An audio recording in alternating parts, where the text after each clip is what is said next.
अस्सलाम वालेकुम वरहमतुल्लाहि वबरकातुहू। मस्जिद के अंदर बहुत से भाइयों को आप हजरात ने देखा होगा, जैसे ही इमाम साहब सलाम फेरते हैं तो वो अक्सर अपने हाथ को अपने सर पर रखकर कुछ पढ़ते हैं। क्या ऐसा करना सुन्नत है? बहुत से भाई इसको सुन्नत समझकर करते हैं और बहुत से भाई इसको ज़रूरी समझकर करते हैं, यानी वाजिब समझते हैं। और बहुत से लोग कन्फ्यूज़न के शिकार हैं, उन्हें समझ में नहीं आता कि भाई हमें ये करना चाहिए या फिर नहीं करना चाहिए।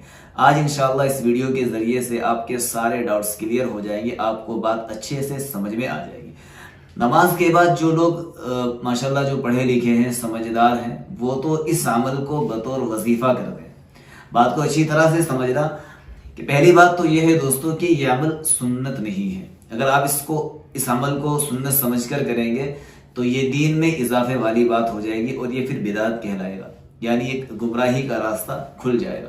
तो ये सुन्नत नहीं है, यानी अल्लाह के रसूल सल्लल्लाहु अलैहि वसल्लम से अमल साबित नहीं है। अगर आप इसको बतौर वजीफा करते हैं, वजीफे के तौर पर यानी दुआ के तौर पर, जैसा कि बुजुर्गों ने और बहुत से उलमा ने लिखा है कि भाई अगर कोई इंसान अपने सर के ऊपर या कवियु 11 मरतबा पढ़ लेता है तो उसका हाफजा कवी हो जाता है, यानी उसका जहन तेज हो जाता है। या नूरू पढ़ लेता है तो उसकी आंखों की रोशनी और बीनाई बढ़ जाती है। तो बहुत से भाई इस वजह से करते हैं। अगर वो इस वजह से करते हैं तो फिर ये अमल किसी हद तक ठीक है। तो जो लोग कंफ्यूजन के शिकार है कि भाई हमें करना चाहिए या नहीं करना चाहिए, तो उनके लिए ये बात है कि अगर आपको कोई मसला है, कोई प्रॉब्लम है, जहन तेज नहीं है या फिर आंखों का मसला है, तो आप अपने सर पर हाथ रखकर 11 मरतबा या कवियु या फिर या नूरू पढ़ सकते हैं, लेकिन इसको सुन्नत ना समझा जाए। सुन्नत तो वही अमल होगा ना जो रसूलुल्लाह सल्लल्लाहु अलैहि वसल्लम से साबित है। ये तो एक दुआ है, एक वजीफा है, बुजुर्गों का तजर्बा है कि भाई अगर अल्लाह को इस तरीके से याद कर लिया जाए तो अल्लाह तबारक व तआला इस अमल की बरकत से आपके जहन को ताकतवर बना देंगे, तेज कर देंगे।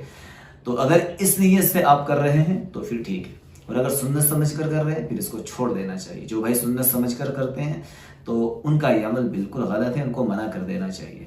लेकिन अगर आप ऐसे ही करेंगे तो इंशाल्लाह इस पर आपको वो सारे फवाइद मिलेंगे जिसकी वजह से आप कर रहे हैं। इस वीडियो को शेयर जरूर कीजिएगा ताकि लोग इस गलत फहमी से और इस तरह के कंफ्यूजन से अपने आप को निकाल सकें। जज़ाकल्लाह।